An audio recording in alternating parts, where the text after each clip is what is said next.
Jemaat yang dikasihi Tuhan Yesus Kristus, Shalom dan salam sehat untuk kita semua.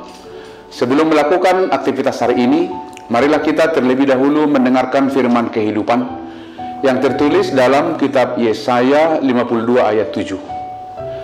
Betapa indahnya di atas bukit-bukit langkah-langkah orang yang membawa berita, yang mengabarkan damai sejahtera dan memberitakan kabar baik, yang mengabarkan keselamatan dan berkata kepada Sion, Allahmu memerintah sebagai Raja. Tema firman kehidupan kita adalah kabar baik membuat manusia bahagia. Jemaat yang dikasihi oleh Tuhan kita Yesus Kristus, besok 14 Februari negara kita dan kita sebagai masyarakat akan melaksanakan pemilu yang mencakup pemilihan presiden, pilpres, dan pemilihan anggota DPR RI, DPD RI, dan DPRD kabupaten dan kota. Marilah kita berdoa kepada Tuhan kita agar kiranya Roh Kudus yang menuntun hati dan pikiran kita untuk memilih para pemimpin yang seturut dengan kehendak Tuhan untuk memimpin kita di negara yang kita cintai ini. Kita berdoa kiranya Tuhan juga memberkati pemilihan ini berjalan dengan damai sejahtera yang dari Tuhan. Kiranya firman kehidupan kita hari ini menjadi doa dan harapan kita. Nas ini menjadi kabar bahagia untuk kedamaian dalam pemilihan besok. Jemaat yang dikasihi oleh Tuhan, umat Tuhan telah dibuang di Babel selama 70 tahun sebagai akibat dari ketidaksetiaan mereka kepada Tuhan Allah. Kemudian utusan Allah datang dengan menyampaikan kata-kata yang membesarkan hati bahwa umat Allah akan segera kembali, sebab Tuhan telah menghibur umatnya, telah menebus Yerusalem. Yesaya 52 ayat 9. Inilah inti pemberitaan dari firman kehidupan kita hari ini, dan ini menjadi sebuah refleksi dalam kehidupan kita. Di tengah-tengah kesulitan hidup dan kondisi buruk, kita semua membutuhkan kabar baik, kabar yang membuat kita tertolong dari kondisi buruk yang kita alami. Mengapa setiap manusia memerlukan kabar baik? Karena hidup kita tidak terlepas dari ketidakbaikan. Maka dari itu, kita dapat mengetahui bahwa hidup ini berada di bawah kekuasaan Tuhan Allah. Kabar baik itu adalah berita tentang keselamatan hidup. Kalau bagi kita orang percaya, kabar baik adalah keselamatan di dalam Yesus Kristus. 1 Korintus 15 ayat 2-3. Firman kehidupan kita hari ini mengingatkan kepada kita bahwa sesungguhnya tugas kita juga adalah sebagai pembawa berita yang mengabarkan kabar baik dan damai sejahtera, dan mengabarkan keselamatan yang dari Allah di dalam Tuhan Yesus Kristus, Tuhan dan Juru Selamat dunia.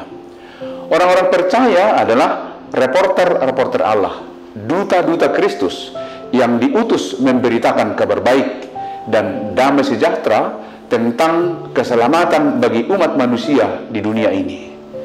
Gereja kita tahun ini dalam orientasi pelayanan oikomenis inklusif dengan tema HKBP proaktif menghadirkan kebaikan Allah bagi semua. Dan sejalan dengan tema Jubileum 125 tahun Zending HKBP, kamu adalah surat Kristus, 2 Korintus 3 ayat 3. Indahnya kedatangan pembawa berita yang mengabarkan damai sejahtera dan memberitakan kabar baik, yang mengabarkan keselamatan. Kedatangannya sungguh memberi kesejukan hati. Di tengah derasnya arus era digital dan media sosial yang menyentuh semua lini kehidupan, manusia sudah semakin kehilangan kabar baik.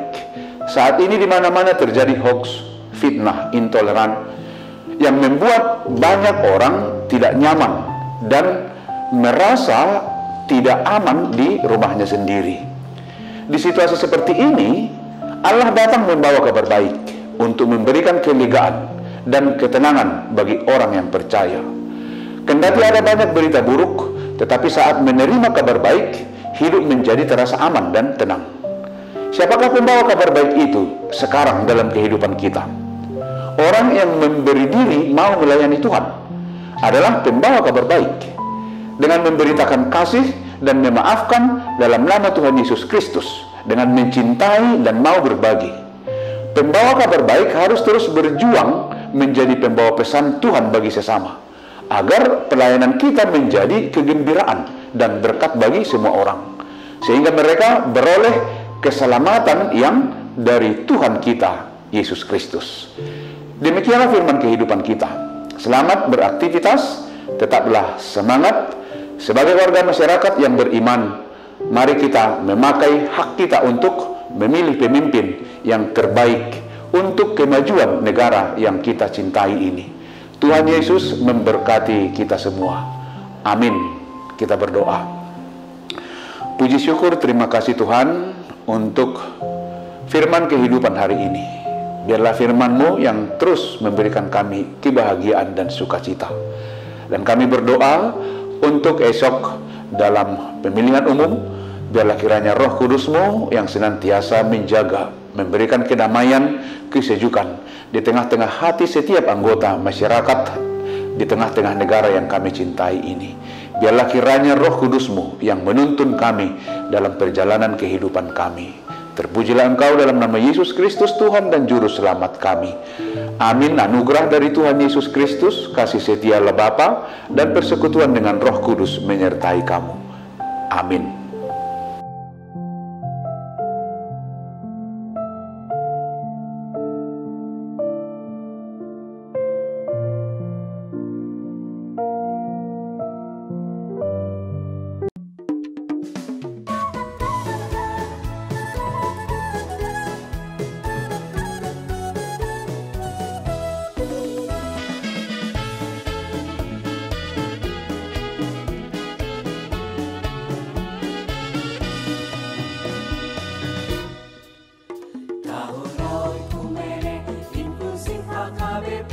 Proaktif menghadirkan kebaikan Allah, jauhkan diskriminasi dan juga rasis, agar terjaga kedamaian.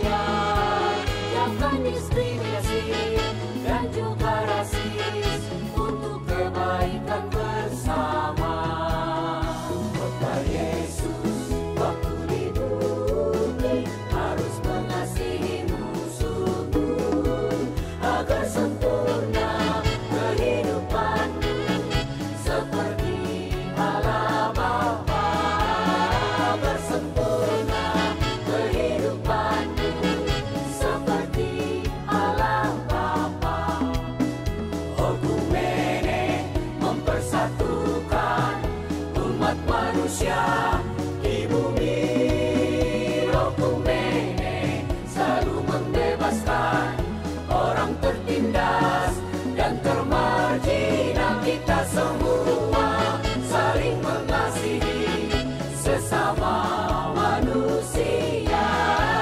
Apapun adanya kita wujudkan keutuhan ciptaan Tuhan.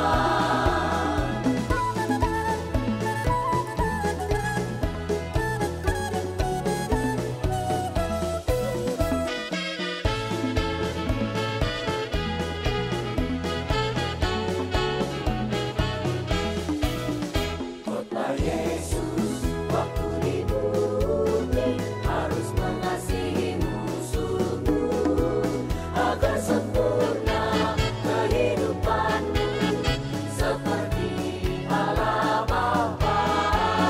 Agar sempurna kehidupanmu seperti Allah Bapa. Okumene mempersatukan umat manusia di bumi. Okumene selalu membebaskan orang tertindas dan termarginal. Kita semua saling mengasihi sesama manusia. Apapun adanya kita wujudkan keutuhan ciptaan Tuhan. Okumene mempersatukan umat manusia di bumi. Okumene selalu membebaskan orang tertindas dan termarginal. Kita semua